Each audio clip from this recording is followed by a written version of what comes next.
Okay, so good evening all.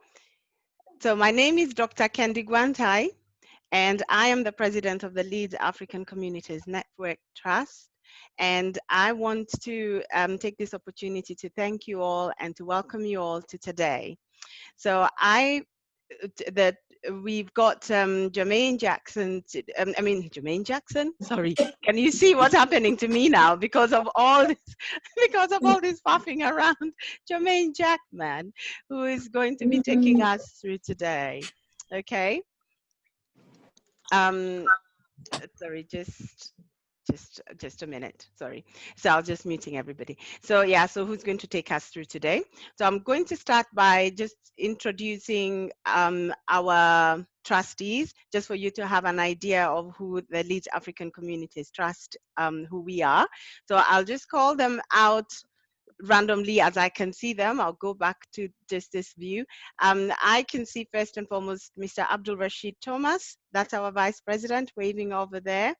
I can see Mr. Yankuba Sawo. He takes care of our finances. Mrs. Lucien Lovu, she does our comms. And I will go down because I can't see everybody. And I can see who else has joined us. I'm sure there is Tuya. Tuya, are you there? Well, we have Tuya Tembo, who takes care of our admin. Oh, there she is. Yes. Is there anybody else I have forgotten? Oh, yes, Mrs. Victoria Ajayi. She takes care of our community relations.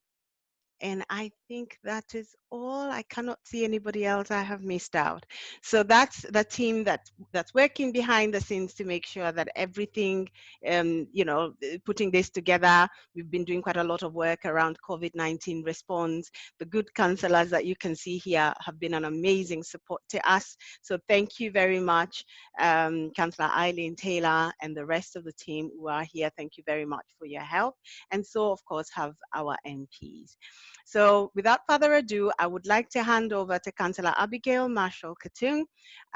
Abigail Marshall is going to introduce our panelists to us. Thank you, Abigail.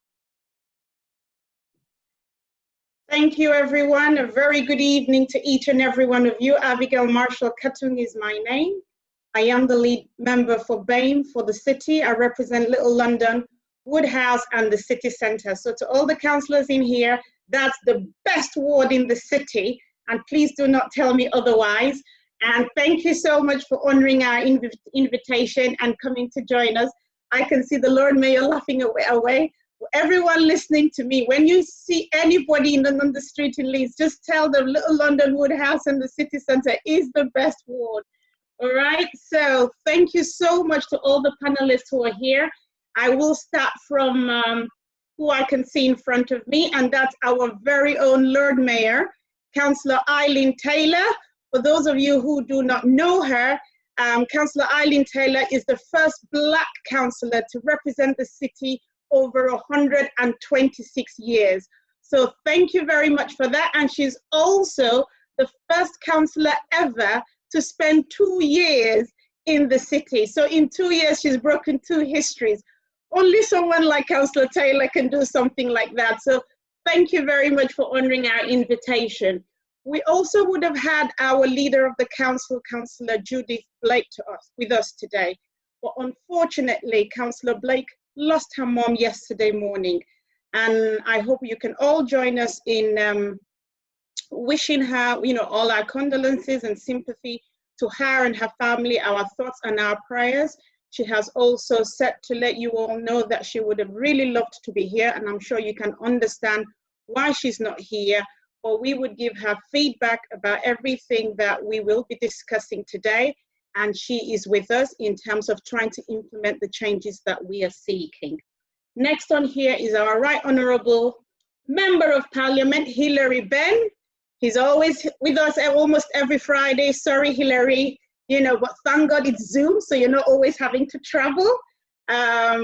Hilary Benn is the Member of Parliament for Leeds Central and has been for the last 22 years, I believe. So thank you very much for joining us. We truly appreciate it. Next to him is our own Alex Sobel for Leeds Northwest. So thank you very much, Alex, for joining us as well. We also have another gentleman I call my boss, and he's called Councillor Jonathan Pryor. Councillor Pryor is the executive member for Employment, Learning and Equality. So yes, Councillor Pryor, he's another brain that has got lots of stuff in his head. He looks unassuming, but he's a very, very brilliant young man. So thank you very much for joining us, Jonathan. Next is my ward colleague, who else I call him our Dawn, GQ, Councillor Javid Akhtar. How are you? Thank you very much for joining us. Lots of you know Councillor Akhtar, yeah, he don't mess about, but yes, as always, you're always there. So thank you so much for joining us. We also have my ward colleague and sister, Councillor Kaylee Brooks. Where are you? Just wave, Kaylee. Yeah, thank you so much as well for joining us. Next to Kaylee will be Lucy Littbitter. She's the inspector for Leeds South West Yorkshire Police. I was really hoping Lucy was going to come with her police hat, but she's not today. But Lucy, thank you very much for joining us today. So all the young ones watching, if you've got any questions for the police, we have them today, all right? So Lucy is here to give us that support. I'm not sure if Imran has been able to join us. Has he, Kendi? Is he on there? Because I can't see. That's all right. Imran Shah is supposed to be with us, and he's the chair of the Independent Advisory Group for the West Yorkshire Police. So I think he's trying to log in according to the text that I can see in front of me. And I believe that's all the panelists that we have today. And just to mention to all the young ones, don't think all the panelists are going to be talking today. Our job is to listen to each and every one of you. Everyone you can see here can influence change, and that's why we're here. We're not here to do all the talking, but we want you to talk to us. So our ears, and we're going to just sit back and we're going to listen. So thank you very much to all the panelists, and we look forward to hearing from all our young ones this evening. So thank you, everyone.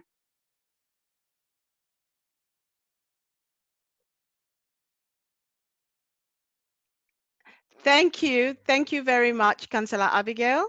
I just need to go back to gallery view. So thank you very much for that. I will hand over to Lucien Dlovu, who will take us through the next section. Thank you. Thanks, Kendi. Thanks, Abigail. Thank you so much for that. And welcome, a warm Yorkshire welcome to everybody, especially if you're not from Yorkshire. It's a lovely place. The weather is sunny outside, and we're glad you joined us. And for me now, what I would like to do is to introduce to you Jermain Jackman. He's joined us. We know he's there, which is a good thing. So what I want to do, I want to introduce the host. So Jermain, most of us know him, especially the young people, know him as a singer-songwriter. And he was the winner of The Voice in 2014, season 3. But what you might not know about Jermain is that he is also very interested in politics and is an advocate for social justice issues. He's also a youth political activist, and he is a co-chair of Hackneys Young Futures. Now, Jermain is someone who has used his platform to represent young people, especially young Black people. And that is something that we would tell everybody that, you know, if you've got a powerful platform, represent the issues that really matter to you as well. Now, Jermain as well, for someone who's so well traveled, you know, we know he's gone to America, he's got an album out. But when he decided to go to university, he came to Leeds. So it just goes to show that he appreciates the city for what it is. It's a beautiful city. So although he's from Hackney, London, he moved to Leeds to study social sciences and politics at the University of Leeds. So technically, Leeds is his second home. So without further ado, I'd like to ask Jermain to take over as the host of this meeting. Thank you very much. Okay, I just need to find Jermain. Where are you? Oh, there you are. Okay. And then I need to, are you on mute? Are you able to unmute yourself, Jermaine? No, there you go. You can now. There you go. Good evening. Can Fantastic. everyone hear me clearly? Can everyone see me clearly? Wonderful. It's a great honor to be able to chair this event with you all. That was an amazing introduction, so thank you so much, first and foremost. I'll overlook the Jermaine Jackson part earlier in the meeting, but it's something that I get all the time. Actually, it's funny because I tweeted out recently because a lot of people have been tagging me in Jermaine Jackson pictures on Twitter and Instagram, and I said, I've had enough of it, so stop tagging me in Jermaine Jackson pictures. But nonetheless, thank you all for having me. And Lucy is right to say that Leeds is like my second home. I had some amazing times and memories in Leeds, studying at Leeds University, getting to know the local MPs, campaigning, protesting. You guys love your activism, and I'm here for that. I've been door knocking and canvassing with you all in Leeds as well. But yeah, Leeds is like my second home, and I've had some wonderful, wonderful memories. But on the other side, my first ever racist experience was in Leeds while in university. So we will talk about that a bit later on. So a bit of background on me. Yes, my name is Jermain Jackman. I'm 25 years old, and I'm a singer-songwriter, youth activist, labor activist, and loudmouth activist. But I also co-chair the Young Futures Commission, which looks at improving the lived experiences of young people. And a part of that commission is being able to speak truth to power, being able to silence the decision makers and just listen to the voices of children and young people. And that's what today is all about. It's about the decision makers just listening. One of the most powerful senses and the most powerful tools that we can use to actually affect change is just to listen to the voices, listen to the lived experiences of children and young people. Growing up in Hackney, a very diverse borough, I was able to meet and to be in the same spaces of different cultures, different languages. I went to a very multicultural school. For example, I remember in year 2, we were taught how to count to 10 in Turkish, something that I still am able to do to this day. But not every school in the country is able to access those opportunities, and not every school in the country are able to have multicultural environments where students can learn about different cultures. And that's why it's very important that we're having this discussion today to understand what children and young people are actually talking about, what their experiences are in school, what they would like to see changed about our education system. And it's very poignant that we're having this discussion now, especially given the climate that we're currently in with the murders of George Floyd, Breonna Taylor in America. But how does that really connect to what's happening here today, what's happening in this meeting? The knee on the neck for 8 minutes and 46 seconds. It's very symbolic. 8 minutes and 46 seconds, a police officer had his knee on the neck of a black man. And he did it with arrogance because he knew he could get away with it. Despite him being filmed, he continued to put his knee on somebody's neck for 8 minutes and 46 seconds. And why is that symbolic? What does that actually represent? In my opinion, I believe the knee on the neck represents the Black experience globally. It represents a system of oppression. When Christopher Columbus visited the Americas all those hundreds of years ago and committed genocide against the indigenous people, it was the knee on the neck. Over 450 years of slavery, misplaced Africans, millions of them. That was the knee on the neck. Segregation, Jim Crow laws in America, racial inequality here in the UK that spurred on the civil rights movement. That was the knee on the neck. And today, we're seeing the disproportionalities due to coronavirus. We're seeing young Black boys being excluded at a higher rate than anyone else, stopped and searched. We're seeing disproportionalities and disparities in housing, health. It's the same knee on the neck. It's oppression, systematic and institutional. So what do we do to try and challenge that? How do we tackle that? How do we come together to try and tackle this oppressive system of the knee on the neck? And that's what this meeting is all about. It's about hearing the lived experiences of children and young people in an education system that in some sense robs them of their real cultural history. It took me to go to university to learn about the scramble for Africa, a meeting of colonial powers just deciding and with a ruler marking out and carving up Africa. Why wasn't I taught that in primary school?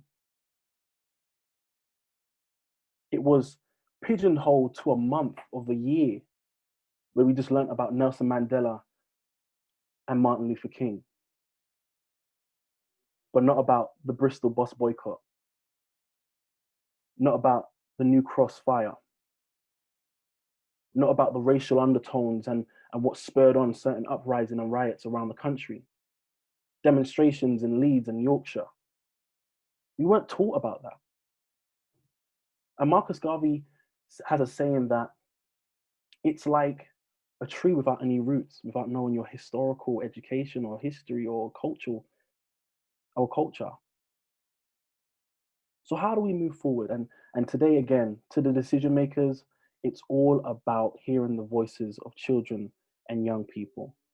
At this time, I would love to bring in Karen, who has a letter that she would like to read out. If the host is able to unmute Karen at this time. Just give me 1 minute. Okay. Karen, where are you? I need you to wave so that I can see where you are. We're in a wonderful Oh, break. there she is. Yeah. Karen, you can unmute yourself now. Is that all right? Can you hear me? Yes. Perfect. Hi, everyone. My name's Karen Canuthia. I'm a student in year 13, sixth form. And I'm here today because I myself have experienced racism in school, all through high school and sixth form, but mainly because during my time in year 12 and year 13 especially, I had a lot of students from the lower school coming to me with their experiences of racism, which shocked me because I always assumed that there was other people who you would go to, such as members of staff, senior leadership within the school. But it seemed to me that the students didn't really trust those structures that were put in place. I also spoke to pupils from other schools around Leeds and Yorkshire who said that they experienced the same sorts of racism, microaggressions, and they also did not trust their senior staff and did not trust the systems that were put in place in their schools to work for them and help them through those situations. As well as that, during this time, I've had a large number of students come to me asking for resources on Black history, both Black and white students reaching out to me, which shocked me that the school didn't equip them with the very basic history of race in this country. This led me to write a letter to both my school and any school around the country, which I have forwarded on to students who both I know and students who have expressed to me that they do need this in their schools. So I'll go ahead and read this email that I sent out. Okay. Hello, I'm writing to you to urge that you take action in the wake of the murders of Breonna Taylor, Tony McDade, and George Floyd. The chain of events that are currently unfolding in the United States are the results of the amalgamation of hundreds of years of brutal and unjust treatment of Black citizens in the hands of the police, and after many centuries of institutionalized racism against Black communities of the US. The anguish and uproar caused by George Floyd's brutal murder is not only contained in the United States. The discrimination and infringement of human rights experienced by Black Americans is experienced by Black people everywhere. Stephen Lawrence, Trevor Smith, and Desmond Ziggy Momoyara are just 3 examples of racist incidents that have taken place in the United Kingdom. The pain experienced by Black people around the world must be recognised. You have the responsibility to your student body, not just to educate, but also to work in their best interest, and this responsibility is particularly important to those students in already disadvantaged and marginalised groups whose interests are not guaranteed by the wider society. During a time like this, especially, it is your responsibility to speak to your Black students directly, making sure that their pain and anger is recognised, ensuring that their voices are being heard and their needs and concerns are addressed accordingly. And in order to truly stand in support of Black students in this moment, you should be addressing your non-Black members of staff and students to establish that they are well aware of their own individual and collective responsibilities to their Black fellow students and colleagues. This cannot be achieved without equipping all students with accurate, comprehensive knowledge of the history of the Black people and their continued fight today. Black students around the world are struggling to cope with the pain and experience trauma caused by yet another tragedy to their community. An incident such as this triggers depression and anxiety amongst Black pupils, which is often rooted in their day-to-day experiences in schools.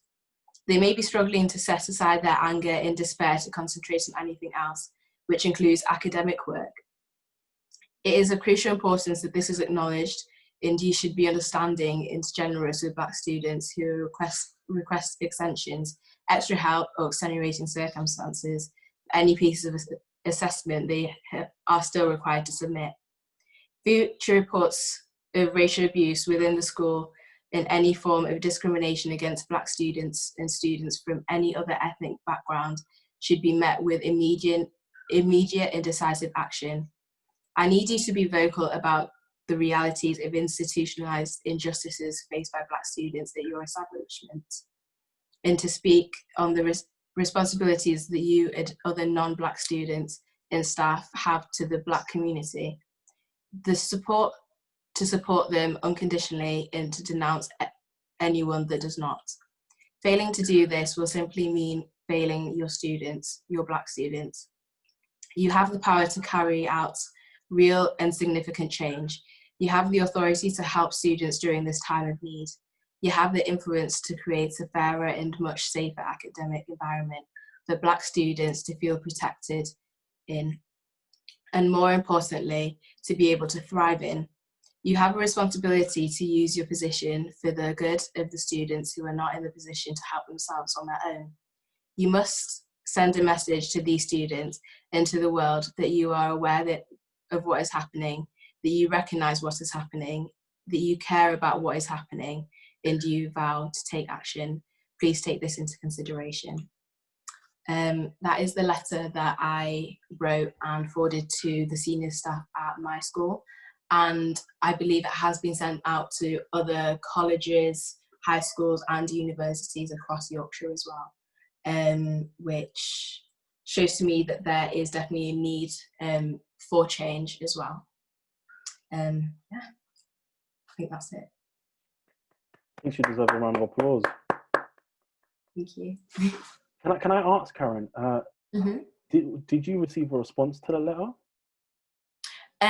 When I wrote the letter and emailed it to all the senior staff, I only got a response from one teacher when I emailed it to 14, I believe.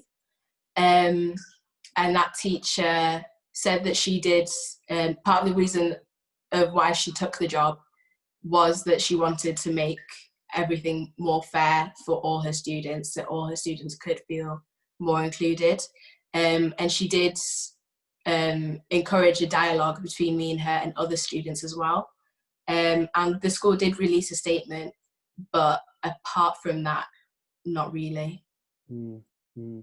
Thank you so much, Karen. Really do appreciate that. Thank you. And it's very powerful what you're doing.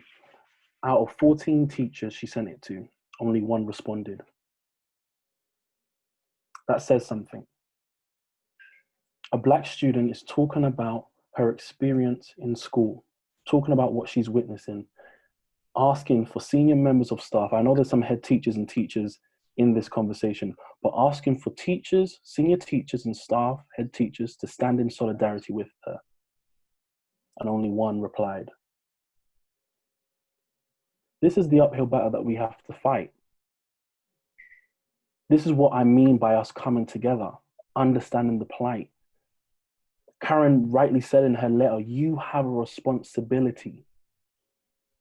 You have a responsibility. There's a poster, one of my favorite quotes of all time behind me, because a lot of people ask me, Jermain, you're a singer. What are you doing with all this activism and this politics? Just stick to singing. You're great at that. Like, just stick to singing. Don't try to be a jack of all trades. But the quote says, as a singer, I come to sing. But as a citizen, I will speak up for peace and speak out against injustice because I have a responsibility. When I won The Voice, I was the first black man to win any talent competition this country's ever had. I think Lenny Henry might have been the first one for over 30 years ago. And I realized that I had a responsibility to continue to amplify the voices of the most marginalized in our communities. So Karen is rightly saying to you all, you have a responsibility to start to dismantle, especially the decision makers, a responsibility to dismantle institutional racism, to start to challenge yourself in your own thinking. Yeah, it's great that our school's putting out a statement, but are you still excluding black boys disproportionately? Are you denying entry to black girls because their hair is unprofessional? Their natural hair is unprofessional. These are some of the cases that are happening in Hackney and around the country. I want to move on to another young person who would like to speak, Arkham, who is a youth MP, and he's going to share his thoughts and experiences. So yeah, is Arkham here with us? Arkham, if you can wave, because they've got so many people on my screen, I can't see you. Where are you, Arkham? Are they with us? I cannot see. No, I cannot see Arkham. I don't think they're with us today. Yeah. In that case, I'll move on to Alvin. But before I move on to Alvin, I just want to remind all the other young people in this space that the rule is that the decision makers are not allowed to talk for now. This is our time. This is our space to talk about our experiences. So I'm seeing all those bright and bubbly faces, full of passion, but also full of lived experiences. And I want you to share that. I want you to feel empowered enough to share that to your local MPs, to your local council, to your head teacher and your senior staffs. This is your time. And don't let anybody take that away from you. So Alvin, go ahead. The floor is yours. Good afternoon. My name's Alvin Yadenzi. I'm in year 11 and I'm a prefect. When I first got offered the opportunity to speak about this issue, I wanted to write a speech, but I felt I was unable to put my emotions and what I wanted to say into words. So I thought I'd just go off my head. Being one of two black boys, the other black boy is my twin, in school for the past 5 years, in my year, it's been quite difficult. When we encounter racist jokes, or as the boys would say, banter from other students, we can't really say anything back. And I felt that was one of the main problems, because what can I say when someone's calling me a Malteser or a Cocoa Puff? I can't say anything back to them because I've just been insulting the entire school. I also felt that I couldn't really go to any teachers, because for them to understand what I'm going through, they must have to live it. And they can't, because obviously they're not my complexion and they don't suffer any discrimination. I've got a few examples of discrimination that's happened towards me. For example, one of my teachers was going down the corridor and he shoved me. He looked quite angry, and we're all lined up against the classroom, and he shoved me into the wall. Now, I complained to the school about this, and it took the school a year and a couple of months just to respond back. After many emails from my mum, the school still took a long time until my mum had enough and went straight to the head teacher. Unfortunately, not much was done to that teacher. He said sorry to me in person, but apart from that, nothing else was done. All he did was just be nice to me the next day and the next couple of weeks. So I felt uncomfortable at that school. I didn't know what to do. I didn't know who to speak to, because what do I do in those kind of situations? I've been shoved, and I can't really do anything about it. And I just felt isolated. I felt alone. No one else has gone through it. My twin brother was supporting me, and mum was supporting me, but the school, they don't want to do anything about it, so there's not much I can do. I also have another situation. Some kids were messing around in class. This supply teacher came in, doesn't know anyone in the class, was paid for by the school. Someone was making noise, and the supply teacher blamed it on me. Now, I said to her that this wasn't me, and I'm sorry for where it was, but it wasn't me, and I got sent out of the classroom. Now, this person did end up owning up. However, the supply teacher still left me outside the classroom and failed to apologise towards me. Now, later that day, I went to the deputy head and I told him everything that happened, and all he did was say sorry. He didn't pursue it or anything. So just examples like those that I suffer growing up in a school where basically everyone is white, and me and my twin brother were the only black ones in our year. I also feel like one of the solutions could be people of ethnic minority should have close relations to the head teacher, because we have this thing called mentors. Mentors aren't up there when it comes to hierarchy in the school.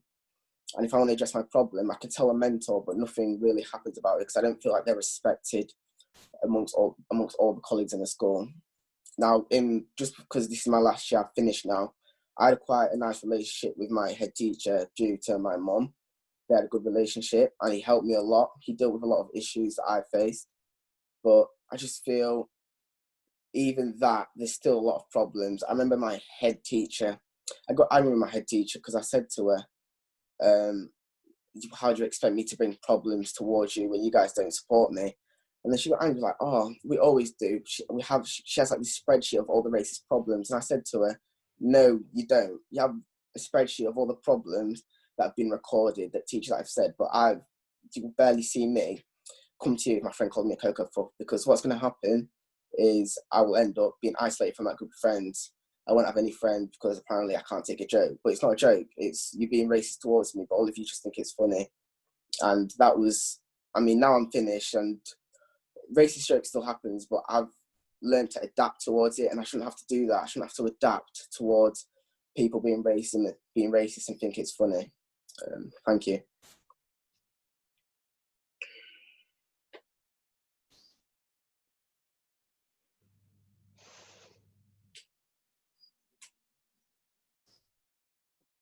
Sorry, just had to unmute myself. Thank you so much, Alvin, for that. I don't think people realize how difficult it can be to relive and go back and remember those experiences. It's very difficult, sometimes even traumatizing. And we've seen the effect and the impact that having to adjust and measure yourself to the comfortability of others and the impact that can have on your mental health. So Alvin, thank you so much. And what's next for you, Alvin? What are you moving on to? Do you mean in school wise? Yeah, in school. Yeah, I will still be attending the same school, but I will be going on to sixth form. I believe we have a new head teacher, so maybe some new rules may be implemented. Mm-hmm. And what are you studying in sixth form? I'm studying chemistry, biology, IT, and maths. So I'm going to have to knuckle down for next year's. That's right. We've got a future pioneer right here. Right here. You know, someone wrote in the group, in the chat, Hassim, I believe the name is, that Alvin's talking about the experiences that they heard 45 years ago. Some of the images that we saw in America a month ago, you would, if you just make it black and white, you would think that we're in the 1920s. If we saw the images on the streets of London with far right and what the media are calling anti-racist critics, which are just racists, you would think that we're back in the 60s and the 70s with teddy boys and skinheads. Why are we repeating this? At what point do we start to move in the direction for change? Alvin spoke about feeling exhausted, having to constantly battle and have these conversations and having to prove himself.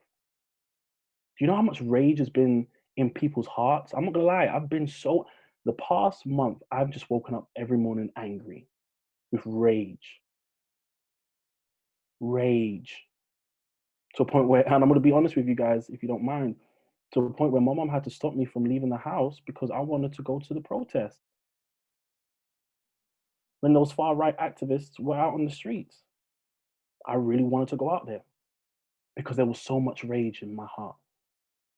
So angry because at one point you feel so right in a sense, what's going on is so wrong, you're so right, but then you're helpless and powerless and hopeless at the same time. Alvin spoke about that sense of helplessness, having to chase something up for a year for it only to then be dealt with. I remember, and he touched on a thing that I heard when I was in Leeds. I have never experienced this before in my life. I was going to a club in Leeds called Space, I think it was called. I think you guys know it. Terrible place. And I was in the queue. Now, people were telling me about what happens in this club and da da da. I was like, no, it's just a normal club, like, whatever. Got to the front, and they said, well, we can't let you in. I'm like, why not? They said, because of your shoes. I'm like, my Dr. Martens. You can't let me in. What's wrong with my Dr. Martens? And they said, well, you can use them as a weapon. Sorry? Now, what would make you assume that I would want to use them as a weapon? Actually, what made you assume that I'll even want to get into a fight? I'm just here to try and enjoy a night out with a couple of friends. And at that moment, it was almost like divine intervention. A young white girl came out of the club to go into the smoking area with the identical Dr. Marten boots. It was almost like divine intervention. And I said, well, what about her? How come she's allowed to wear the same boots and I'm not? And his response was, she's not like you. That was the first time I ever experienced something like that in Leeds. I then went to the police and I reported it as a hate crime. Nothing was ever going to get done by that. But then I saw a group of black boys also walking away from the club. And I said to them, well, what did the security guard tell you? They said, oh, it's just not our night. I said, what do you mean it's not your night? They said, oh, it happens all the time here in Leeds. Like, we just live with it. And it's the same thing that Alvin was saying. We just have to live with it. It's just an everyday thing. Something that we're going to have to encounter. Just like when my mum sat me down when I was in primary school and she said to me, Jermain, because you're black, you need to work twice as hard. Those are the conversations that people are having with their children. These are the experiences that we're having on an everyday basis in Leeds, in London, in Manchester, Bradford, around the country, being denied entry from clubs. So at what point do we empower ourselves, but also be brave enough to take away the license from places like that and said, well, look, we're getting a number of racist incidents coming from your club. We're taking away your license. You have to close down. And not giving in to big businesses and corporates. Not giving in to fat pockets. So thank you, Alvin, so much for speaking up and being brave enough to share your story. It's really, really powerful what you're doing. Really powerful.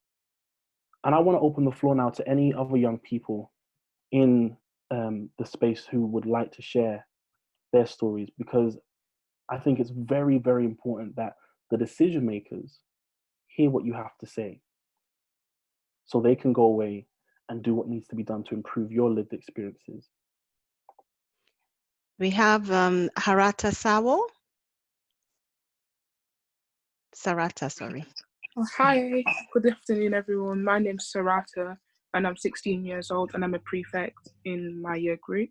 I've experienced the first time someone was racist to me was in year 1. I'll never forget this. A girl said to me she didn't want to be my friend because the fact that I was black and Muslim. And I feel like as a child, no child should ever have to ever go through that. And I didn't really understand why she said that. until my parents explained to me the fact that if you're black, life's more harder for you, if you get what I mean. In my high school, they did tackle racism, but not to the extent that it should have been. For example, an example could be hair. I came into school with my hair dyed at the end, it was dyed blonde at the end, and the teachers put me in isolation for it. But there's other girls in the school, white girls, who've got dip dyed hair, black, red, all sorts of different colours, and they never really got told off for it. And when I did ask why I got told off but other girls didn't, the teacher told me, this is about you, don't try to involve other students. Another thing that would happen is when they saw a big group of black students, they're quicker to separate the black students than the white students. And I feel like it's because of the stereotype of black people being aggressive, violent, never mind a whole group of them. And one time a teacher did say it scares her when she sees a big group of us, which I took to offence.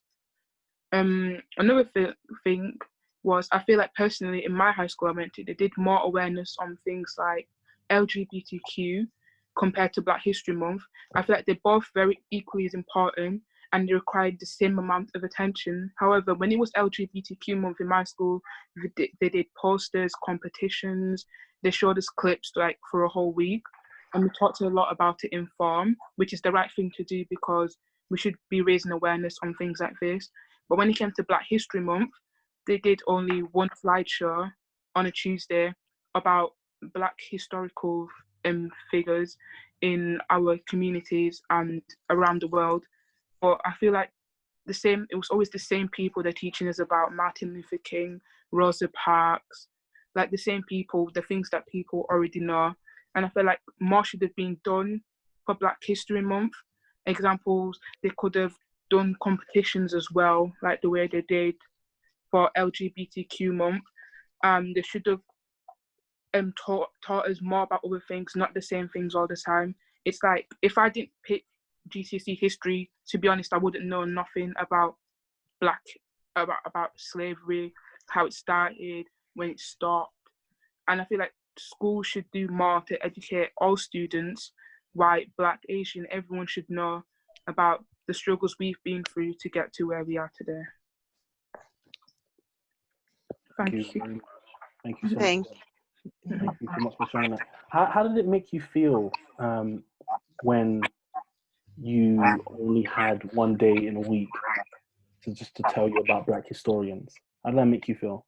I spoke about it with my peers in my class and they all agreed, and they all said that it's not right at all. Like, if LGBTQ is having a whole week, Black History Month should also have a whole week because they're both equally as important. And I feel like it was unfair because I know more about LGBTQ and other students do more than Black History Month, if you get what I mean. Yeah. Absolutely. Thank you so much for sharing that. I want to hear some more from young people. So if you're not a young person, please hold back from raising your hand just now. We just want to hear from young people. So we've got Karen had put her hand up. Go ahead, Karen. Hey. Hey, Karen. Hi, can you hear me? Yeah. Perfect. So yeah, I just wanted to share some of my experiences at school as well. In my year group, I was one of only 5 Black people in the entire year, all girls as well.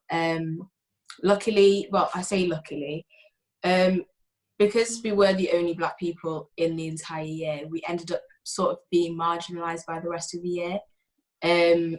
But we found a friendship in that, and we have become a really tight-knit group. But with that, all 5 of us being in the same group, along with some other friends as well, it really concentrated the experiences of racism as well, because you had everyone's views within this one group. And a lot of those, it did stretch from the microaggressions, from like your hair being touched in the corridors, to teachers making little comments here and there, to the more extreme side. I think in a lesson I was told that I should be grateful for slavery, because it depopulated, that's not the words, because Africa would have been overpopulated without it, and how I should have been grateful for being here. I've had friends of mine that have been given death threats in lessons, in notes, because of their race. I've had students shouting the N-word across corridors, and teachers and students not doing anything. I've had a friend of mine an attempted rape, and when confronted about it, the student said that because she was Black, she had no right to say no. And again, she didn't feel strong enough to say that to anyone else outside of our group. Obviously, all of this was very traumatic for us to go through as a group. And I know several members of the group tried to seek help from staff, because they were really struggling, but nothing was ever done. So we had to find strength within each other to confront it ourselves, which further marginalised the group as well. We also had a lot of younger students looking up to us, because it was such a concentration of Black and people of African origin in one group. So we had a lot of students coming to us from year 7 all the way up to year 11, telling us about their experiences, because they didn't feel comfortable telling the school, and they didn't know how to deal with it, which we were more than happy to help, but it also wasn't our role. We should have been just having a normal school experience, going to our lessons, having fun, but instead we were not only dealing with our own issues, but trying to help other students as well, which in the end did take a toll on a lot of our group's mental health as well. Grades started to slip, and stuff like that. So I think that really shows the overall effects of it as well. Yeah. Thank you so much for sharing that.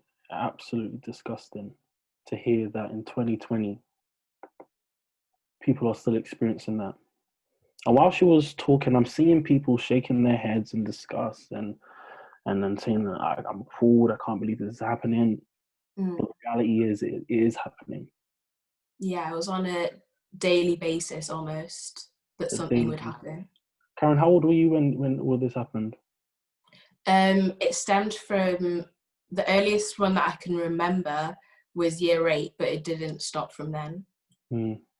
So sorry that you had to experience that. But thank you so much for sharing that, Karen. I want to bring in Unique to speak as well about her experiences. And then I'm going to open the floor to some of the panelists to respond to what they've heard so far. Go ahead, Unique.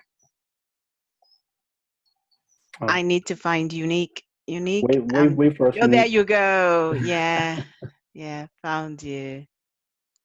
Yeah, I've unmuted you. Hello, my name is Unique Ruddock. I was born and raised in Leeds. I'm 22 years old. And I've always lived in Woodhouse, which is where a lot of people are representing here. So I went to school in Woodhouse, quite diverse up until year 3. And then I moved up to Old Woodley, which is LS17. And I feel like that experience it was experiences in like, I achieved very well, but a consequence was feeling isolated and alienated, being, I think there was 3 Black people in the class, including myself. So there was a lot of questions like, why is your hair like this? Why are you that colour? That kind of thing. I feel like from that experience, I just wanted to go back to somewhere I knew, like with people that were like me. So I ended up going to City of Leeds High School, which was a school I think was for more of a character builder than an educational experience. When I was there, a lot of my friends were excluded. That's something that I learned was a process of education kind of for Black people, that a lot of them were excluded, and it was just kind of a normal thing. So I made it to sixth form, but by the time I did get to university, which was University of Leeds, it kind of brought me back to that same experiences of being in primary school, like being the only Black girl in class. It was like quite challenging. But again, that was like a consequence of getting a good education, was to feel isolated and alienated. I think as well at university, like in terms of reading lists, you're only ever learning about the perspective of like white people and also like white men. There was nothing much about Black scholars or Black history.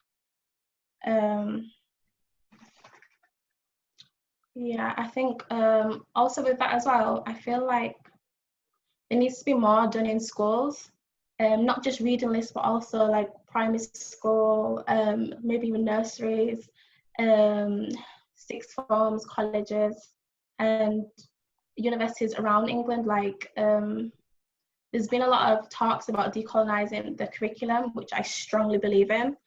And when I say that, I don't mean you're taking out all of the fundamental white scholars that we've been taught about. I'm not saying that. I'm saying that we need to include Black people, Black voices, and Black narratives, so that we're all included. I feel like I wasn't really taught a lot about Black history, like along with my friends, but I taught about Black history. You just taught that you were someone enslaved and now you're here. I think we need to teach children, not just Black children, all children, that Black people were more than people that were just enslaved. We do have a lot of rich history that needs to be brought up in like everyday curriculum, and yeah. Thank you so much, Unique, for sharing that. I really do appreciate it. And you touched on so many important points. And you reminded me of when I went to Leeds University and I was sat in my political class and I was the only Black guy in the room for all my seminars and my lectures. And some of the subjects that will come up, it would really trigger me. Yeah. Like, trust me to pick the presentation on reparations to the rest of the class. And the arguments that happened in the class. And I felt like a lot of the time, I felt like I was teaching the class about the lived experiences of people, about the political history of Black people and political structures in Africa. And it got a lot. So yeah, I completely understand that, Unique. I think a thing with... Go ahead. A thing with like being at university as well, being the only Black person in a lot of my lectures, when it does come to talks about maybe a Black person or something that had happened in Africa in terms of a Eurocentric view, there's always eyes on me, and I was a bit like, okay, like I'm here, guys. Yeah, I'm also learning the same things that you are. I feel like there just needs to be something done in place, because every kind of institution you get to, you're disheartened. You're always given this negative representation of yourself, and it makes you question yourself, like, am I actually good enough? Can I get here? So it's that kind of thing. Thank you so much, Unique. I want to bring in Lucy, and then I'm gonna go to Liz after. So Lucy first, Lucy Libya, and Liz Mitchell after. If you can find Lucy, if you can unmute her. Yeah, I have. Hi, can you hear me? Yeah. Yeah, we can hear you. Sorry, the sounds. Are you just asking for my comments after some of the... Yeah, just to respond to what you've heard so far, just because I saw your hand was up in the participants chat. Or did you forget? Oh, no, sorry, that was just to let you know about Imran Shah. That's been up for a little while. Okay. But you're more than welcome to respond to what you've heard if you would like to. Yeah, I just, obviously, I'm an inspector with West Yorkshire Police, and it's really saddened me to hear that this is still going on. I mean, it's been a little while since I was at school, and I think I've got 2 young kids. I've got 9-year-old twin girls myself, and the thoughts that anybody can go to school and experience that level of discrimination still it does really sadden me. I just wanted to ask if any of the, I mean, and I also want to say well done to everyone that's spoken, very, very eloquent and, you know, captivating to hear what's been said.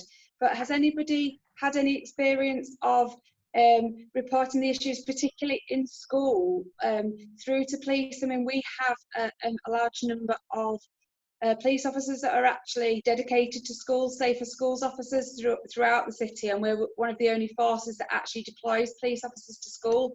So I would just be interested in whether any of the comments and the concerns have been raised to sort of criminal level to West Yorkshire Police, and how have you found our response to be? Thank you. I will ask some of the young people just to remember hold that question in their head, because I also want to take some more responses from head teachers. So we have Liz Mitchell, then John, then Paul. And I'm just mindful of time, so if you can keep it to short contributions, if possible, please. Liz, I can't see you. I am looking. Where are you, Liz? Oh, there you are. Found her. Yeah, just unmute yourself. There you go. Hello there. Yeah, I'm glad that there's a couple of head teachers that have popped up, and it is really disappointing to know that this is the situation that we're still hearing, because the trauma these young people are going through is very real. And, you know, there's concerns around that, you know, we don't have any mandatory training in place for teaching staff as well.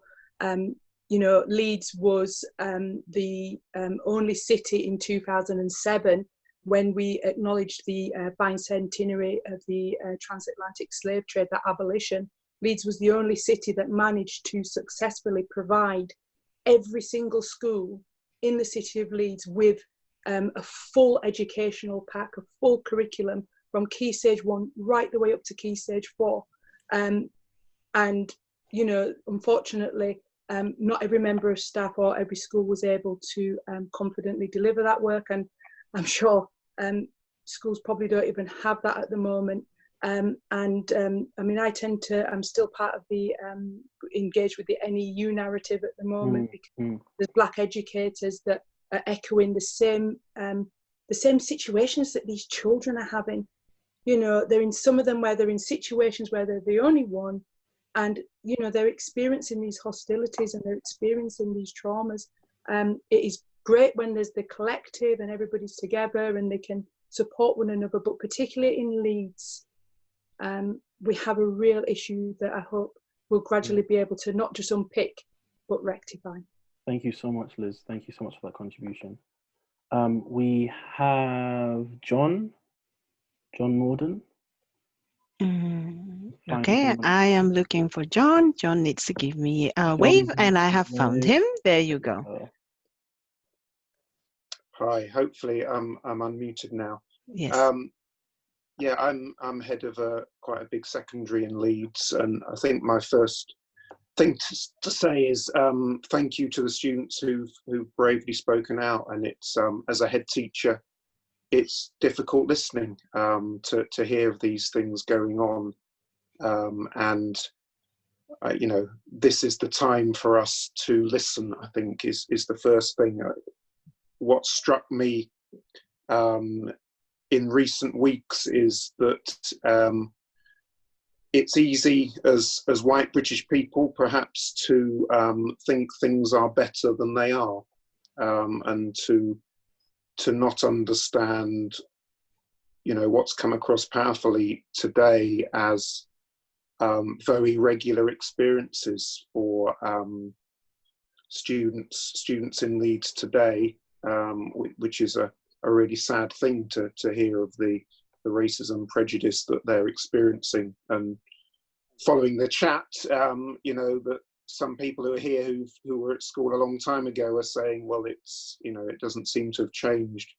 I mean, one of the things I'm proudest about my school is the diversity that we have in the student body and the richness that brings, but it's not enough, I don't think, as a teaching profession to just say, well, we've got diversity, so we're all right. it's looking at our curriculum. Absolutely. And it's listening to our students and saying, well, what is your experience? And then how can we move forward and support our students? Yeah. Thank you so much, John, for that contribution. I want to bring in the last head teacher for the head teacher's voice is Paul. And then if our politicians can get ready, because I'm coming after you next.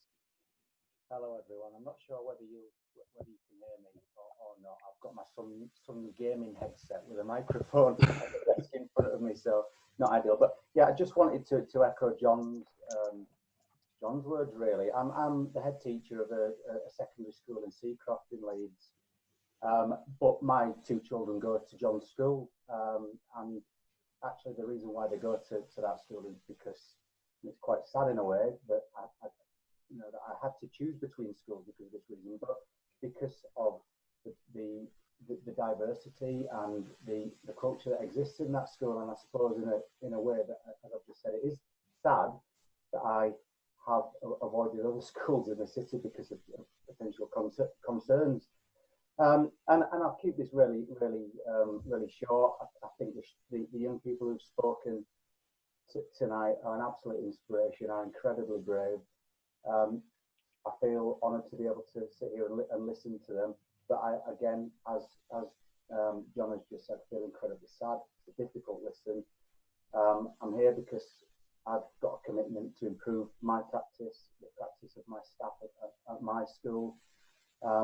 We can certainly improve the way that we do things, and we just want to now listen to our own young people in our schools and work with them to improve what we do and how we do it moving forward. Thank you very much. Thank you for that contribution, Paul. I want to go to the MPs in the room. Which one? Which one? I'm joking. I'll go to Alex Sobo first to respond to what he's heard so far. And then I'll come to Hillary then after. And while the MPs are speaking, I want us to think about the head teachers, the council, because I'm mindful of time and won't be able to hear all of the politicians, but I want us to be thinking about what commitments can we make?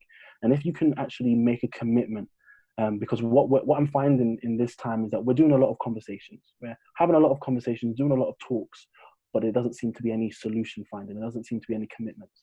So can we actually, in this meeting, think of some solutions, whether it's not just going to students as and when you need them, but how do we embed student voice in our school structures? How do we create a student governance system where a young person sits on the governance board? I don't care how sensitive some of the discussions are. We need to be able to give some of those young people that responsibility and that authority to carry out those tasks. So let's think about what commitments we can make. And if we can put them, the decision makers, if we can put them in the chat, and the young people, think about some solutions that we should be doing. Think about some solutions that you would like the decision makers to commit to, and also put that into the chat. And let's have two types of conversations going on, if possible, because I'm just mindful of time. Alex Sobo, the floor is all yours. Thank you. Thanks, Jermain. Good to see you. I was very touched by the testimony we heard from our young people today. Through my whole school career, I was the only Jewish boy in school at any point in my school career, and I, experienced racism as well. At high school, people used to throw pennies and say, why didn't you pick that up, Jew, and things like that. So, the thing that shocks me isn't that we've had the racism, it's that the racism is still so prevalent now. That's what really I find disgraceful, considering how many years we've had, particularly in urban areas, in urban settings like Leeds, multicultural society. How long have immigrants been coming to the city? 150 years, in numbers, immigrants have been coming to this city. So how is it our educational system, this isn't resolved? How come Jermain can't get into a nightclub? I'll go with you to a nightclub, Jermain, and we'll make sure you get in next time. That's a promise. That's not my promise, by the way, for the thing, not just to get Jermain to a nightclub. But, so it is a real issue. And I see on Jermain's book stand behind him, he's got a book by Gus John, Take a Stand. And that book came out 15 years ago. And when that book came out, I worked for Dawn Butler. And Dawn gave me the book and said, and at that time, this is very relevant, and you'll see why in a minute, we were trying to get a monument to the victims of slavery. So the British have a monument to all those victims, you know, in the Caribbean. That book, I read the book as part of that research, that project, to see how we could support it. But that book doesn't just talk about that issue, actually doesn't talk about the issue very much, but it talks about how there is educational inequality, what we need to do about it, about policing, about school exclusions, things we've just heard about, civil unrest, you know, and you just think all those things I've just said that were in a book published 15 years ago, which was about the previous 25 years, are all so relevant, you know, and so that book is still usually relevant. So I'm really glad Jermain has got it, and you can still buy it, not as though I'm trying to get money for the book. So my role in the Labour Party now in Parliament is I'm the Shadow Minister for Tourism and Heritage. And you might think, what has that got to do with this? But in my brief, we call it a brief, the things that you're responsible for the Labour Party nationally, I have statues, monuments and historic houses. And how relevant is that been in the last couple of weeks? You know, particularly since the brave people of Bristol took down the Colston statue, which, you know, is not going to be resurrected, but is hopefully going to go into Museum of Slavery to show the disgraceful history of this country. And the history of this country is soaked in the blood of other people. Slavery in the Caribbean, the cotton fields of India, the opium trade in China, you know, and in the blood of British children here in factories. You know, the wealth of this country was created through the blood of others. And we're talking about Black History Month. You know, there needs to be Black History Month, because without Black History Month, there would be no Black history. But actually, I would like to abolish Black History Month, because it wasn't needed, because that history was a core part of the curriculum. And you wouldn't need a month for it, because it would just be there. It would be a core part of how our curriculum is. And I'm working with the Runnymede Trust, who I first worked with. I'm going to sound really old. I first worked with again 20 years ago when they published the Commission on Multi-Ethnic Britain. They're a brilliant organisation, the Runnymede Trust. Do a lot of work on this. And they're now calling for, and I'm working with them on this, on a complete change to curriculum, which embeds British histories of empire, race and migration at both primary and secondary level, and for a specialist centre for teachers to teach these topics, which I think is what I heard the head teachers may be asking for before, because there is a centre for Holocaust education, which is very good, which the school in my city uses. And we need a similar centre for this history, for Black history. And sort of my sort of, and actually before I give my sort of contribution in terms of what I'm going to commit to, I'm just going to say, you know, in Leeds, we have our own shameful history, and we just need to go slightly out of the city to Harewood House. And that house is there because it's built on the blood of Black people from the Caribbean. And I'll just read from their own website. The ground that Harewood House was built on was bought by Henry Lascelles in 1738 using the money from the West Indian sugar trade. The money came from owning plantations, slaves, ships and warehouses. A fact that was pervasive throughout British society at the time. Many of the great institutions, the church, banks, artistic and education establishments, either created or greatly enhanced during that period. Doesn't frame it in a very negative way to me. You know, that Harewood House is there because they owned other human beings and they forced them to work and killed them so they could buy a big house in the country, you know, because it was very much in the country then. And, you know, we all probably know somebody whose surname is Harewood or Lascelles. That's not because they're related to the Earl of Harewood or David Lascelles is his name, because they were owned by the Earl of Harewood, you know. But the footballer Marlon Harewood, everybody knows Marlon Harewood. That's exactly what we're talking about.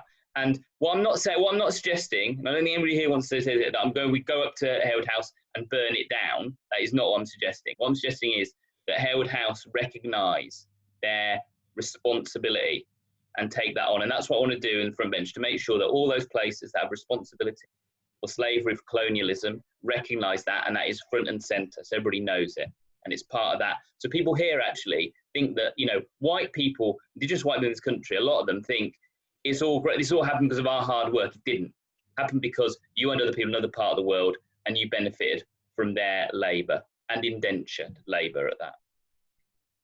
Thank Sorry you. for going so long, Jermain. That's all right. Thank you so much. I felt like clicking because you were speaking truths. You were speaking a lot of truths. I want to bring in Hilary Ben for his response, and then I want to bring in some young people after, just to round it up. So young people, get ready. Hilary Ben, the floor is yours. Okay. Jermain, can you hear me all right? Yep, hear you perfectly. Yeah, thanks very much. I think the first thing I want to say, like others, it was very painful listening to the experiences, the stories that we've heard this evening. And I think one of the problems we face when people listen to those stories is if they feel helpless because it's not entirely clear to them what is it we can do, what should we do, then we're not going to make progress. So I have my one practical suggestion is that I know tonight is being recorded, but I think it's important that a lot more people get to hear those stories. People in positions of responsibility. We've had 2 head teachers on the call tonight who have chosen to speak, but I think it's something that all head teachers, and if we're talking about schools, and other staff should see, because then maybe when letters like Karen's are written, then those in positions of responsibility will respond. I think the second thing to say is that we all have a responsibility to challenge the kind of behavior and treatment of fellow human beings when we witness it. And that is often difficult and uncomfortable. People don't like to stand up, to move away from the crowd and challenge things, but I think it's very important. And of course, if you're going to eventually eradicate this, you have to get rid of the thinking and the ideas that give rise to those comments in the first place. And children are not born with those views of others, they acquire them. They acquire them because of society, because of comments other people make, because of their upbringing, maybe because of their families, and that is a responsibility we have as families and parents. And thirdly, what's come across very powerfully to me is the question of the curriculum. Now, I know that a number of organisations have written to the Education Secretary, Gavin Williamson, to say we need to review the curriculum. I mean, if we're going to talk about slavery, and we should, and we must, and we should teach it, of course, it has a very long history all across the world. It's not something that was confined to Africa, and we need to tell the full story of slavery. But what I've really come, I think, to understand more than I did before, and we should learn from these experiences, is if all you're ever taught, and a couple of the young people who spoke made this point, all you're ever taught is that that black people were enslaved. What does that do to your feeling about yourself if you don't learn about the other achievements of black people throughout human history? Because it tells one story. And that is why I think the curriculum needs to change. It's very hard for schools to do it. Good schools can. It's always struck me that despite the constraints of the national curriculum, good schools can do extraordinary things creatively in order to add to the experience that their students get. But in many other cases, teachers, and maybe the head teachers on the call would acknowledge this, teachers will say, look, I've got my work cut out trying to cope with what I'm told to teach at the moment, and the exams and the tests and all of that. And that is why leadership from the very top is required. And that's why I, along with a lot of other MPs, I'm sure, I wrote to Gavin Williamson and said, well, what are you going to do about the representations that you are receiving now in the wake of what happened to George Floyd, about the way in which the school curriculum works? And I suppose the pledge I make is that I intend to follow that up, because we need change from the top. Jermain, thank you very much, and nice to see you again. Good to see you too. Thank you very, very much for your contribution. There are some people I want to bring in just before I bring in the young people. And I've extended the meeting up until for another 15 minutes because we did start a bit late. We have the exec member for education, Jonathan Pryor. But before we bring in Jonathan Pryor, I want to bring in Karen Cruz, if that's okay. Karen, just wave at the camera for us. Just hold on. I'm trying. Sorry. It's my fault. I had found Karen and then I went completely off. There you go, Karen. Found you. Yeah. Are you unmuted? Yeah, there you go. Yep, we can hear you. Hey, hello. Hi. I just wanted to ask me to talk. Well, I'm a life coach and I work specifically with young people and all around helping young people to excel. And I've seen in schools lots of situations where our young people are held back, and some of the things that our young people on here have spoken about are still happening. So I hear in schools, for example, if there are a crowd of black boys together, they have to be split up because that's a gang culture, gang mentality. Children now worried about what's going to happen with the GCSEs if teachers are taking part in the assessment and they haven't got a good relationship with those teachers or never had a good relationship. I hear things about something's happening with our young black boys when they get to year 9, that suddenly their ability, their achievements dip. Well, what's going on there? So lots and lots of things that we need to be trying to tackle and manage within schools. And like someone's just said, it needs to come from the top. So we are working with people like Ujima, as Joan mentioned on here, to work with our young children and offer them some additional training and coaching around maths and English. We've seen children being excluded from schools that have excelled at Ujima. So what's going on there? And we've just set up our own not-for-profit company, Flourished Minds, where our whole purpose is around helping our children to excel, working in schools to help our children realise their potential and their abilities. Mm-hmm.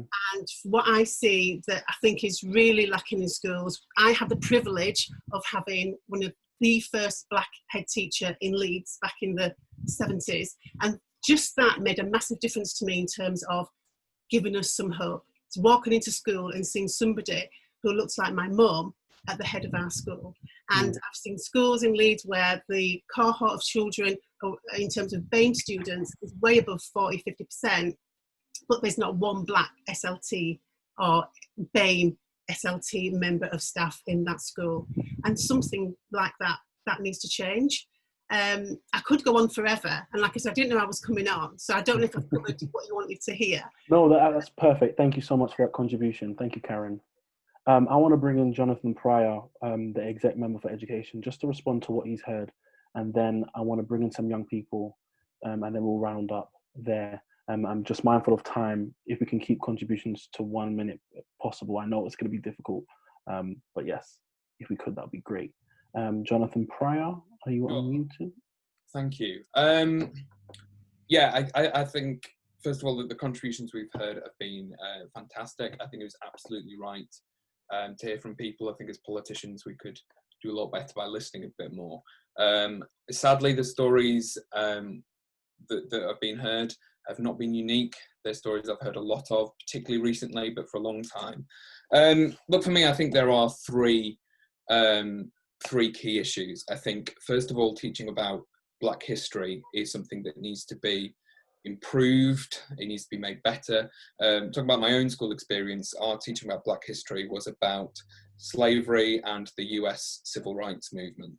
And I think what that does is focusing on America, which I think a lot of kind of learning about Black history in the UK does, is it absolves the UK of a lot of our own history. I think we kind of gloss over some of the UK's atrocious past, because as a child you kind of taught this is an American issue. Wasn't America bad at this? You know, there were great people like Rosa Parks and Martin Luther King, but that was all America. And I think we don't learn about kind of Black achievements and Black excellence here in the UK. And I think as young black kids growing up, they miss out on knowing those role models. And I think that's one element that needs addressing. I think addressing racism in schools is something which should be a really high priority. I think sometimes even you get kind of some places where they're quite liberal in thought, but don't always actually address what it's like to grow up with microaggressions. And, you know, you're almost taught that racism is people screaming the N-word, whereas actually racism is so much more than that, so much more. And that's why you get people who come out with nonsense like they don't see race, or they'll say things like all lives matter, because they don't actually understand what's being campaigned on and what's being talked about. And I think the third thing that needs addressing, which is probably the most difficult, and it's issues around attainment at school and the attainment of black kids. And I think a lot of that is linked to structural racism in society. It's not overt, and I think that means it's harder to tackle. But we have to look at it. Taking Leeds, the BAME population of Leeds is around 21%, but actually when you break that down by age, our current reception year is around 45% BAME. So Leeds as a city, over the next 10, 20 years, is going to change hugely.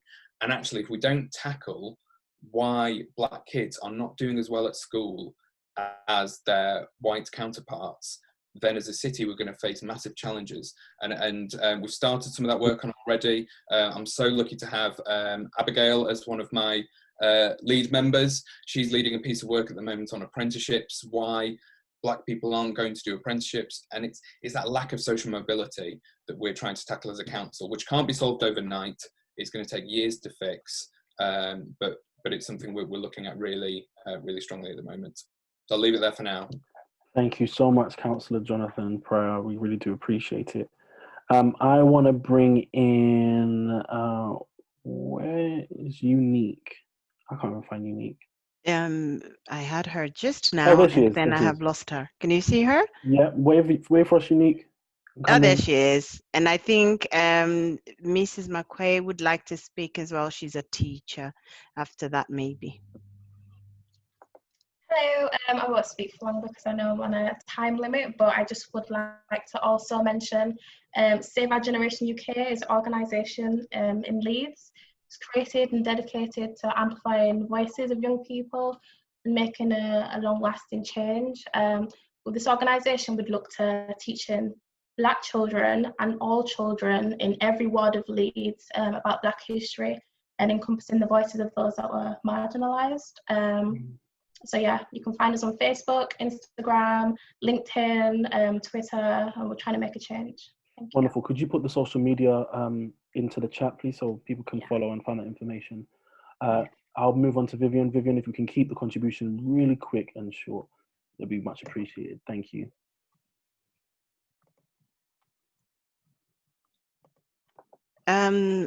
Vivian, are you not? We can't hear you. You need to unmute yourself. I think she is unmuted, but I don't know if the sound. Now you're muted. Now you're muted. But while you work that out, can I go to Sarata, who would like to make a quick contribution, if that's all right? Sarata, could you wait for us? Okay, just hold on. Let me see if I can find Sarata's. There she is. Oh, there she is, yeah. Okay. I'm just going to read the poem I wrote, basically. It's called I Am Magic. I am a black woman, strong black woman. My culture I carry on my back. Gambia guards my honour. Bloodline is important to me. My back arches like a bridge, bringing Britishness to my Mandinka plate. Stop holding me back because of my race. Black is not darkness. It's everything magic. Melanin popping, jolliffe aroma around my aura. I'm spicy. You can't handle me like the truth. I speak like I am Martin Luther King, Rosa Parks. I fight to free myself, free my world. Black is magic. It's not gangs. It's not roadman on the blocks. It's not gunshots and stabbings. We are magic. Our lives matter just like yours. We deserve life. We deserve to breathe. My attitude isn't rude. It's loud because you've been deaf to my struggle for so long. I am a black woman, strong black woman. I am black, and black is not darkness. It's everything magic.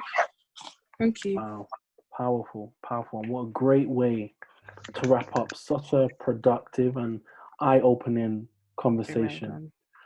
Before I pass on to Abigail, and before anyone leaves the chat, I just want to take a second for us to think about all that we've heard, from the young people to the responses from the head teachers, the politicians, some of the other teachers and the mentors and the coaches, about what is actually going on in our society, what people are actually having to face.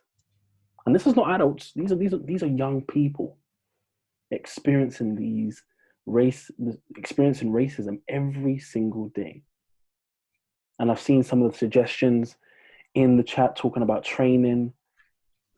But if we are to be serious about tackling racism, we need to be making those brave and bold decisions. If we are serious about creating a fairer and more equal society, we need to be looking at, where does this racism stem? It's institutional racism. How do we dismantle those structures within our organizations? How do we challenge ourselves in some of our thinkings and in our everyday acts? Is it anti-racism training for teachers and head teachers, unconscious bias or cultural competence? Is it looking at a Black curriculum? I know the Bernie Grant archives have just put out a new resource about the Black curriculum, and they categorize it in different key stages. So the resources are there. Is it supplementary schools on the weekend so we can learn about Black history? Is it creating a structure that we can embed youth voice in schools and in the council, so we're not having to constantly reach out to young people, but young people are already around the table?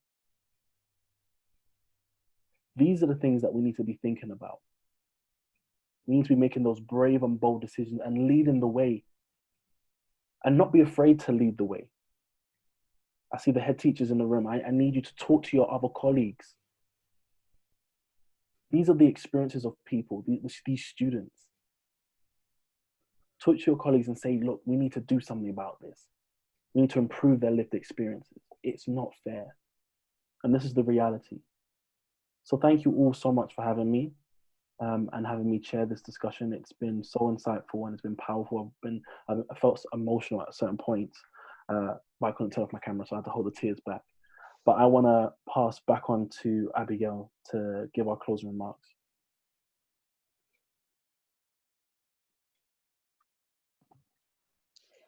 Jermain, Jackman, thank you very much for wonderfully chairing this session with all the young ones, particularly to Karen, to Sarata, to Alvin, to you, Nick. I've also been following the chat box and reading lots of solutions, lots of experiences, and it is emotional and it is painful.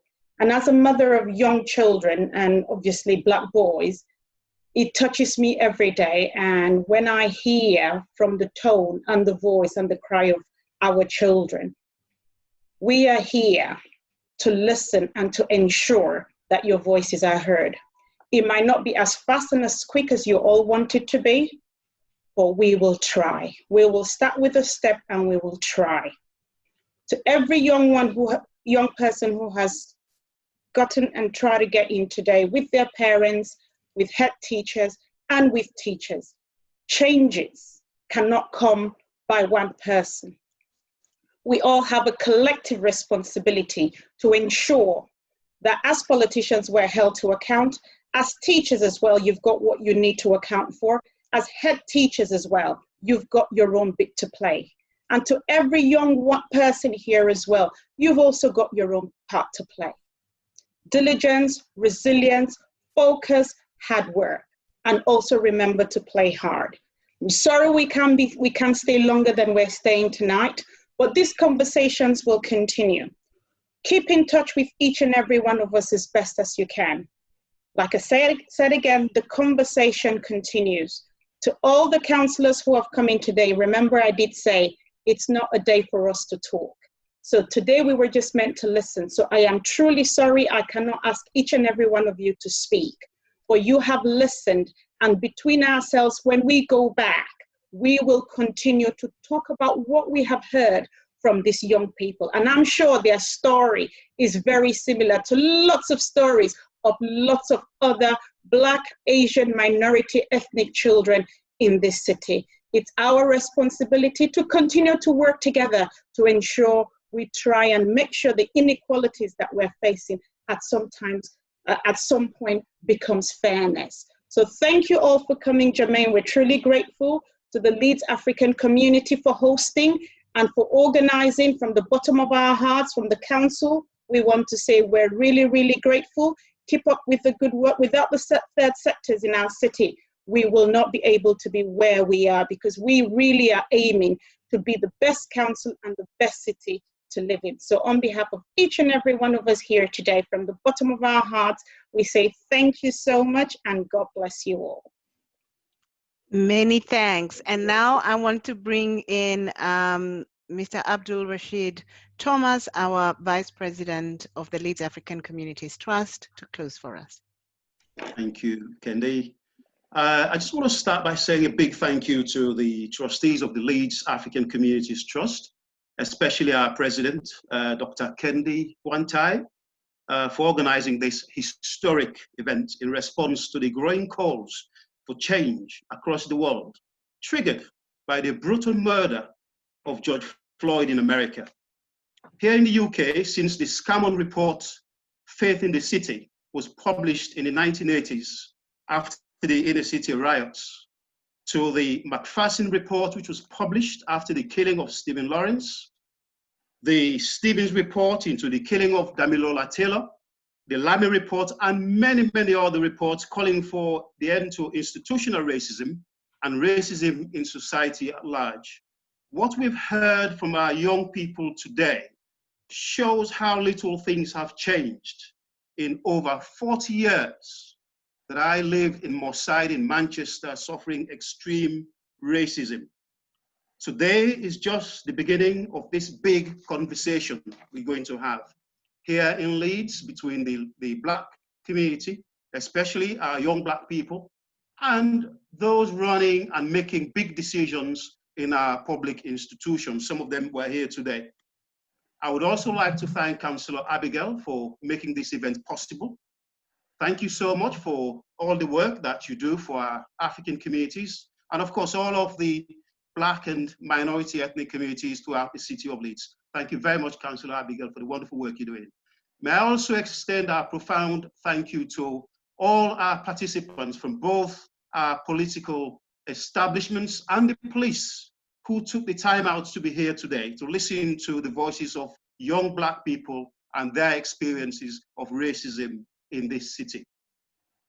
We hope and trust that you will take back what you've heard today to bring the change that will promote equality and end discrimination that is affecting and destroying the lives of so many of our people in our communities.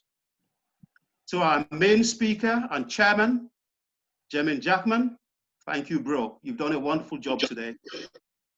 And keep the flames burning. With young Black people like you, Jermain, there is hope for change. And lastly, but not least, I thank all the young people that have participated in this very important event.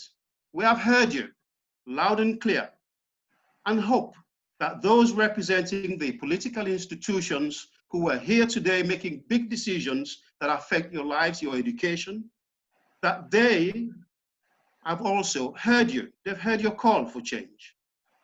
So thanks for all of you, and we wish you all well. We will be organizing another event to follow up on today's discussions, because it is very important that we do not lose the momentum that we've started today. Young people need answers. They need answers, and they need it now. So we must make sure that we organize another event to review what has been achieved since today. On behalf of the trustees of the Leeds African Communities, I thank you all and I wish you all a peaceful weekend. Thank you. Thank you. Thank you very much. So thank you very much for everybody who's come. Thank you for being with us. Thank you, Mr. Rashid, for that lovely close. And you are free to leave. Yeah, and thank you. We can't thank you enough for everything, for your time and your contributions. we are really grateful. Thank you very much. Thank you. I'll unmute all if anyone wants to say anything. But yeah, but thank you. Thank you. Bye. Thank you, everyone. Bye. Thank you.